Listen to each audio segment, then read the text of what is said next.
Aabot sa mahigit 160 exhibitors ang inaasahang lalahok sa nalalapit na Philippine Poultry Show and ILDEX Philippines 2024 na isasagawa sa August 28 hanggang 30.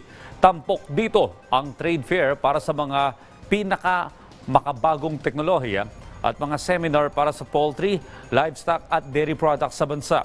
Gayon din sa animal breeding, housing, farm equipment, logistics, meat processing, wastewater and slaughter equipment at marami pang iba.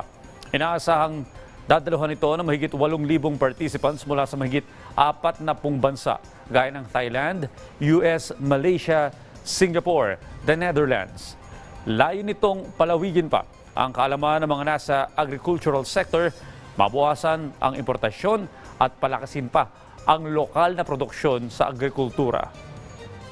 At malaking may tutulong nito dahil may mga may mga bagong teknolohiya, may mga speakers sila, may mga equipments na pwedeng makatulong sa industriya ng poultry at mga layers.